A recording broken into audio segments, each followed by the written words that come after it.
Everyone. तो English की एक ऐसी सीरीज़ जो है मैं स्टार्ट करने जा रहा हूँ जो आपके एग्ज़ाम तक कंटिन्यू रहेगी। अब ये एग्ज़ाम तक कंटिन्यू रहेगी नहीं रहेगी ये डिपेंड करता है आप लोगों के रिस्पांस के ऊपर। अगर आपका रिस्पांस जो है पहली क्लासेस में पॉजिटिव मिलता है तो मैं इसे सीरीज़ को जो है एग्ज़ाम तक कंटिन्यू करूँगा। और इतना तो मैं कह सकता हूँ कि 100% ये आपके लिए हेल्पफुल रहेगा आपके एग्ज़ाम आने वाले एग्ज़ाम के लिए, SSC स्टेनो 23 के लिए। फर्स्ट क्लास है तो फर्स्ट क्लास में मैं कोशिश करूँगा क्लोज टेस्ट आज मैं करा दूँ। और क्लोज टेस्ट इसलिए करा रहा हूँ इससे क्योंकि इससे एक अंदाज़ा लेवल पता चल जाएगा और आगे जितनी भी क्लासेस होंगी मैं उसी लेवल के हिसाब से क्लोज टेस्ट कराऊंगा जिस लेवल का आपके एग्ज़ाम में पूछा हुआ था।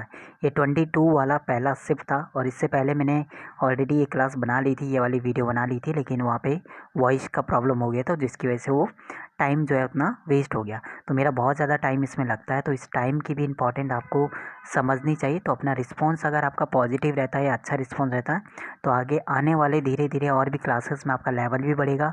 आपके जितने भी क्लासेस रहेंगे उसमें जो लेवल रहेगा वो आपका एग्ज़ाम से मैच करता हुआ रहेगा। ऐसा नहीं कि आपका बहुत ही ज़्यादा हाई रखा हुआ है, बहुत ही का ज़्यादा आपका लो लेवल रखा हुआ है, तीनों ही लेवल चीज़ें रहेंगी।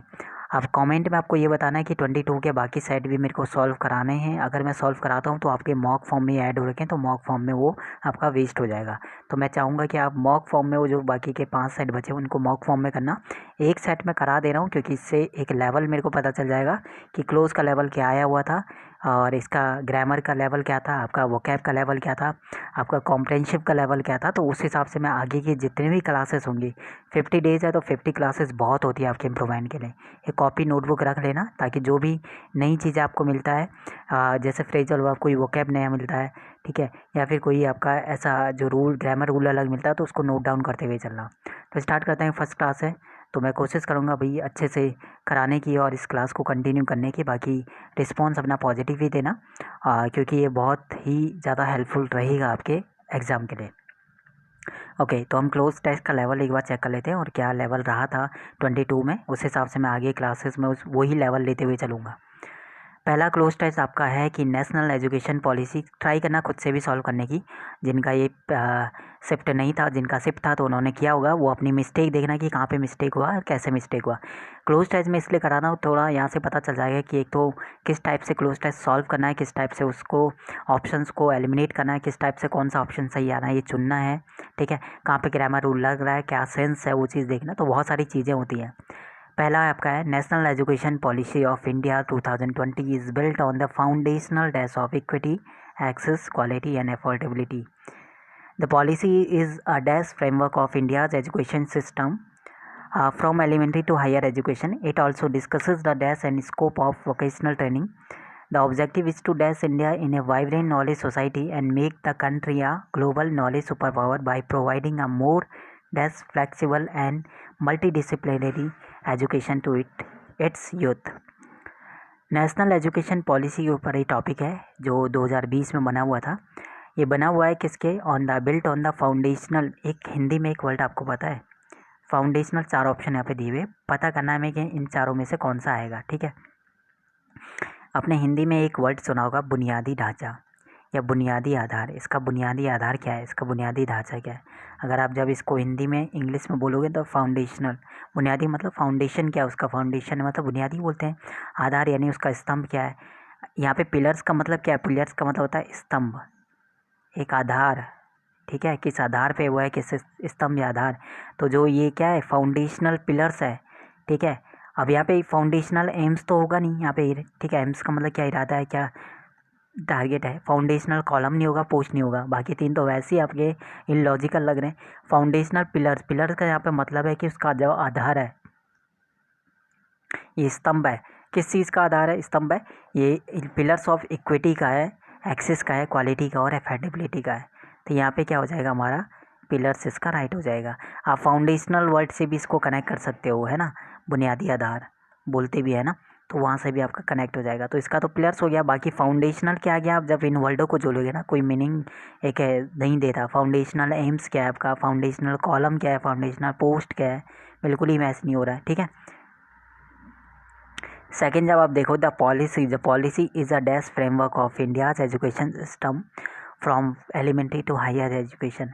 हमारे जहाँ पे फिलअप है ना, फिलअप जहाँ पे आपको फिलअप लिखा हुआ है, देखो फिलअप से पहले आपका आर्टिकल लगा हुआ है ए आर्टिकल किससे पहले आता है? जब आपका जो साउंड होता है वो कैसे साउंड होता है? कॉन्सोनेंट का साउंड होता है, तभी आपका आर्टिकल ए आता है ना। अब हम यहाँ पे बहुत ही ईजी ये आपका फिलअप है सेकंड वाला। देखो इसमें साउंड कैसा है? इनक्लूसिव मतलब ई, यानी हिंदी के वर्डों को देखते हैं। ये ई क्या है? आपका वोवेल है, यानी साउंड कैसा है? वोवेल। हमें कॉन्सोनेंट साउंड देखना है। एब्सोलूट जब आप लिखोगे ए क्या है? साउंड कैसा है? वोवेल। तो ये तो आएगा नहीं, आपका कॉन्सोनेंट साउंड है, ये भी नहीं आएगा। एक्सक्लूसिवली ए, तो ए यानी साउंड कैसा है? इसका भी वोवेल है। तो जब इन तीनों का साउंड वोवेल है और हमें चाहिए कॉन्सोनेंट साउंड, तो कौन सा वाला राइट आ जाएगा? कॉम्प्रेंसिवली। कॉम्प्रेंसिव कहाँ से स्टार्ट करते हैं? कॉ से, और ये क्या आता है हमारा? कॉन्स्टेंट होता है हिंदी का, तो इसका बी ऑप्शन राइट हो जाएगा। ठीक है, यानी ये आपका ग्रामर रूल के ऊपर बेस है सेकेंड वाला फिलअप। ग्रामर रूल में कौन सा रूल हो जाएगा? आर्टिकल वाले रूल के ऊपर है। ठीक है, तो कहीं ना कहीं यहाँ से पता चला कि हमारा ग्रामर रूल भी इंपॉर्टेंट रोल रखता है आपका क्लोज में। ओके, थर्ड वाला देखते हैं। थर्ड वाले में इट ऑल्सो डिस्कसेस या डिस्कस करता है डैश द डैश क्या आएगा? And scope of vocational training. तो वोकेशनल ट्रेनिंग के लिए हमें वर्ड चाहिए। ठीक है, it also discusses the dash and scope. Scope of vocational training एक वर्ड तो ही आ जाएगा।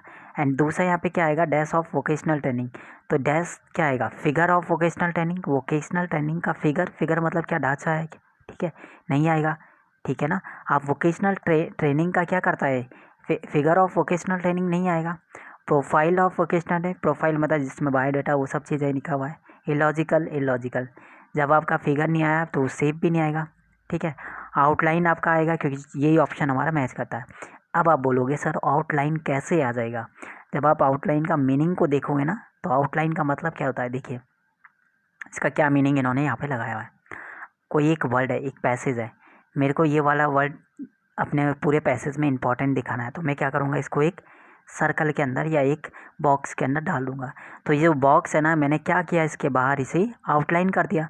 आउटलाइन का मतलब बाहर से ही लाइन मारना। ठीक है, और आउटलाइन का यहाँ पे ये क्या दिखा रहा है? ये इसकी इंपॉर्टेंस को दिखा रहा है। अगर पूरे पैसेज में अगर इसको मैंने एक बॉक्स के अंदर एक आउटलाइन करा है, इसका मतलब ये क्या है? मेरे लिए इंपॉर्टेंट है। यानी आउटलाइन का मीनिंग यहाँ पे क्या डाला इन्होंने? इंपॉर्टेंट है। तो यहाँ पे अगर हम बोलेंगे आउटलाइन ऑफ वोकेशनल ट्रेनिंग नहीं, बल्कि उसका एग्जैक्ट जो राइट मीनिंग है वो इंपॉर्टेंस ऑफ वोकेशनल ट्रेनिंग। तो ये इट ऑल्सो डिस्कसेज, ये डिस्कसेस करता है, क्या करता है? इंपॉर्टेंस ऑफ वोकेशनल ट्रेनिंग और स्कोप ऑफ वोकेशनल ट्रेनिंग। ठीक है, तो इसलिए यहाँ पे आउटलाइन आएगा, है ना। फोर्थ वाले में अगर बात करते हैं, द ऑब्जेक्टिव, जो इसका उद्देश्य है, किसका? जो आपका एजुकेशन पॉलिसी है 2020, उसका उद्देश्य क्या है? उसका उद्देश्य यह है कि इंडिया डैश टू करना, क्या करना? Dash India in A vibrant knowledge society. तो इंडिया को एक वाइब्रेंट नॉलेज सोसाइटी में क्या करना है? अब कोई भी चीज़, अगर कोई पॉलिसी आपने लाना है, ठीक है, अब एक चीज़ समझो, यहाँ पे कोई एक पॉलिसी है। अब मैंने ये वाली सीरीज़ स्टार्ट की है, मैं एग्जांपल लेता हूँ, मैंने इंग्लिश सीरीज़ स्टार्ट की है। क्यों स्टार्ट की है? ताकि आपके जो है मार्क्स में इम्प्रूव आ जाए, यानी मार्क्स जहाँ पे आपके कम आ रहे हैं वहाँ पे मार्क्स अब क्या जाए? ज़्यादा आ जाए। ठीक है, आपका जो नॉलेज, ठीक है, कोई चीज़ क्या करना है? इम्प्रूव करने के लिए, सुधारने के लिए, कोई चीज़ बढ़ाने के लिए। ठीक है, तो इंडिया को एजुकेशन पॉलिसी इसलिए लाना है, उससे इंडिया को क्या लाया जा सके, किस में क्या करना पड़ेगा? रेनोवेट करना पड़ेगा। रेनोवेट का मतलब क्या होता है? कोई चीज़ आपका ख़राब हो रहा है, उसे थोड़ा सा तोड़ फोड़ करके उसके नया करना है। ऐसा तो नहीं करेगा ये पॉलिसी, ट्रांसग्रेस तो नहीं करेगा, ट्रांसफॉर्म बिल्कुल कर देगा। इसको ट्रांसफॉर्म करने के लिए ही बनाया हुआ है ये पॉलिसी, इसलिए लाया था कि ट्रांसफॉर्म कर सके। ठीक है, और रेडो का मतलब भी वही होता है। ठीक है, बिल्कुल ट्रांसफॉर्म, ये तो बेसिक आपका नॉलेज में, आप वर्ड भी डायरेक्ट आप करोगे, इसमें तो लगभग मेरे को लग रहा है किसी का गलत नहीं हुआ होगा, है ना। क्या करने के लिए? टू ट्रांसफॉर्म करने के लिए, किसको? इंडिया को। किस में? ए वाइब्रेंट नॉलेज सोसाइटी में। एंड मेक मतलब बनाना, इंडिया मेक बनाना क्या? कंट्री को क्या बनाना? एक ग्लोबल सुपर पावर। कैसे बनाना? बाय प्रोवाइडिंग, प्रोवाइड करके a more dash flexible and multidisciplinary education to its youth. इसके यूथ को ये सिस्टम क्या प्रोवाइड करके? Flexible multidisciplinary education. और उसके बाद क्या आएगा? देखो आर्टिकल ए लगा हुआ है, ए लगा हुआ है, यहाँ पे जो वर्ड आएगा उसके अकॉर्डिंग आर्टिकल लगा होगा, यानी हमारा कोई कॉन्सोनेंट वाला वर्ड चाहिए। अब आप जब आप रेनोवेट तो आएगा नहीं, रेनोवेट का मतलब कोई, जैसे कोई चीज़ आपका घर है तो घर को भी आप रेनोवेट कराते हो ना। घर टूटा है कहीं पे तो उसको रेनोवेट कराया आपने, कहीं पे टूटा है कोई चीज़, तो यहाँ पे पॉलिसी की बात, ये रेनोवेट तो अलग ही मीनिंग देता है। ट्रांसग्रेट वैसे ही नहीं आएगा, ट्रांसग्रेट तो अलग हो गया यहाँ पे। ठीक है, अब सॉरी, ये हमने दूसरे वर्ड दूसरे पहले वाले की कर दिए। 1 मिनट, इसके ऑप्शन कहाँ गए? ये रहे ऑप्शन। ठीक है, इस वाले के ऑप्शन देखो क्या करेगा ये, प्रोवाइडिंग कैसे प्रोवाइड करेगा, ऑटोमेस्टिक आर्टिकल ए लगा हुआ है, ऑटोमोस्टिक आर्टिकल ए लगा हुआ है, हमें कॉन्सोनेंट का साउंड चाहिए लेकिन ये साउंड दे रहा है किसका, वॉवेल का, तो ये तो आएगा नहीं। डेटेड का मतलब जो पुराना है, तो पॉलिसी उसे नया करेगा ना, प्लस पॉलिसी चेंज करने के लिए, उसे पुराना तो ही करने के लिए बुलाया है, या फिर टोटल करने के लिए तो ही आया है। अब मोर टोटल कहीं पे आपने देखा है, मोर टोटल और प्लस आप कॉमा का फ्लेक्सिबल, बिल्कुल इस वर्ड से मैच करता हुआ सेम मीनिंग का वर्ड यहाँ पे चाहिए हमें, ठीक है। अब मोर फ्लेक्सिबल चाहिए, अब मोर यहाँ पे वैसी वर्ड चाहिए, तो यहाँ पे ऑप्शन नंबर हमारा यही बचा यहाँ पे, होलिस्टिक वर्ड, ठीक है। बाकी हमारा एलिमिनेट हो जाएंगे, तो हमें बस एलिमिनेट करना है कि कैसे हमारा कौन सा वर्ड राइट आएगा।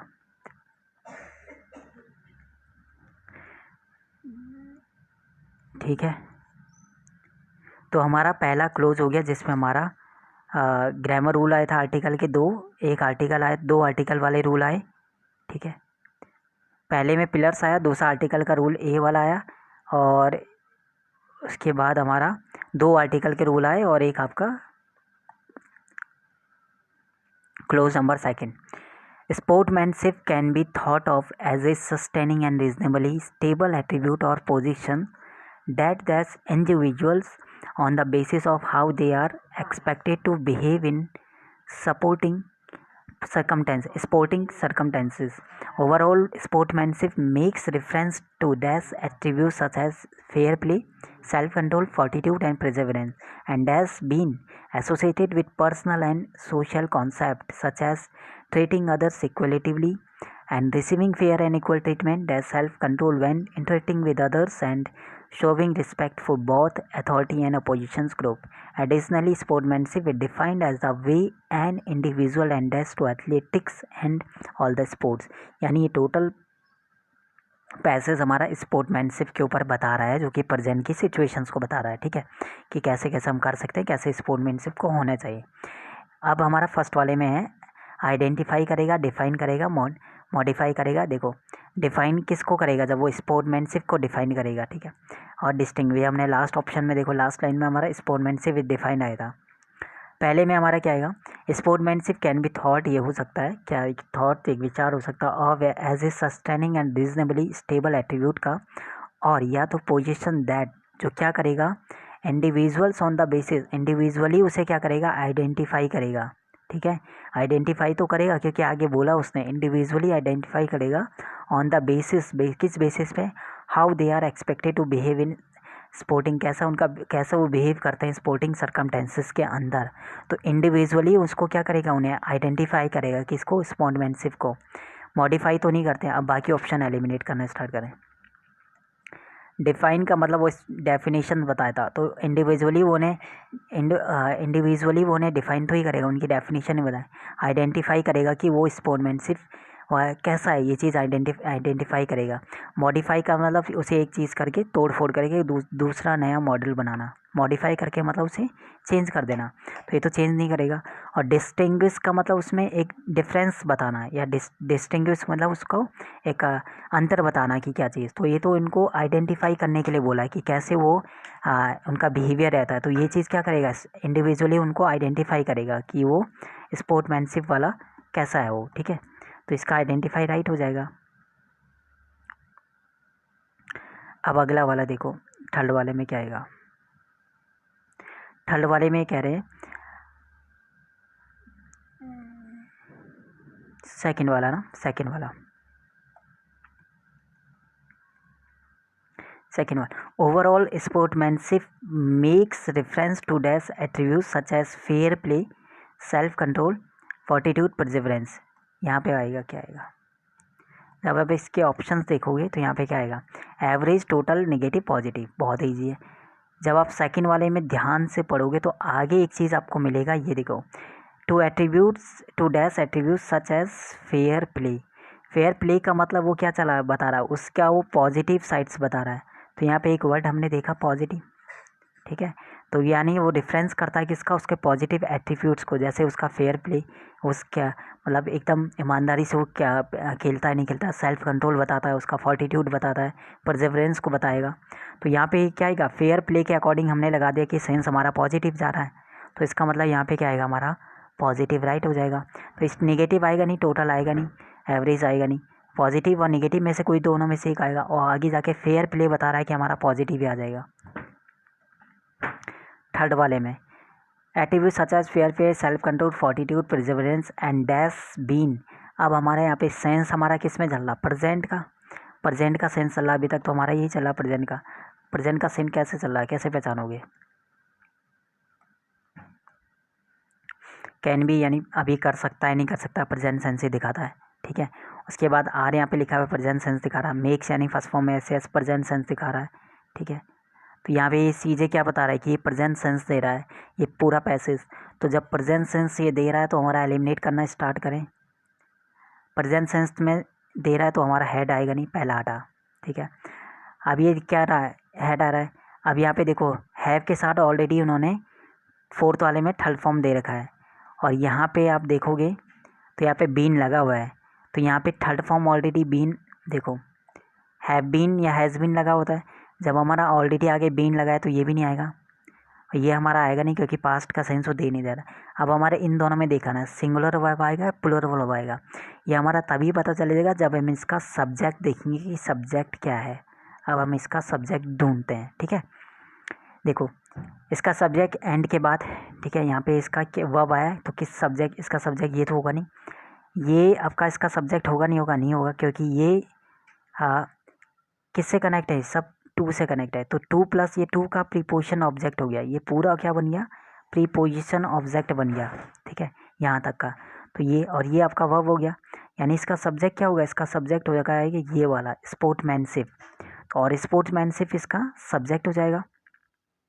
ठीक है, ये इसका सब्जेक्ट हो जाएगा, और ये सब्जेक्ट ऐसा इसका सिंगुलर है, तो सिंगुलर है तो यहाँ पे इसका सिंगुलर वर्ब आ जाएगा, यानी इसका राइट हो जाएगा हैज़, यहाँ पे राइट हो जाएगा इसका। तो एलिमिनेट कर दिया हमने बाकी ऑप्शंस। फोर्थ वाले में देखते हैं, हैज़ बीन एसोसिएटेड, कहाँ गया, ये रहा, has been associated with personal, third वाले में हैज़ आया था, has been associated with personal and social concept such as treating others equally, receiving fair. देखो ये एसोसिएटेड जुड़ा हुआ है with personal and social concept से। जैसे अगर हम ट्रीट करते हैं इक्वली, अगर हम किसी को ट्रीट करते हैं तो हमें क्या मिलेगा, वापस हमें फेयर और इक्वल ट्रीटमेंट मिलेगा। जैसे ट्रीट करेंगे वैसे ही हमें ट्रीटमेंट भी मिलेगा, ये जो है चीज़ें बोला गया। And self control when interacting with other, और जो सेल्फ कंट्रोल है, हम कैसा हमारा सेल्फ कंट्रोल उस समय रहता है, कैसे हम सेल्फ कंट्रोल उस समय रखते हैं, वो चीज़ जो है, और कैसे हम इंटरेक्ट करते हैं दूसरों लोगों के साथ, तो ये चीज़ भी हमारा बताता है।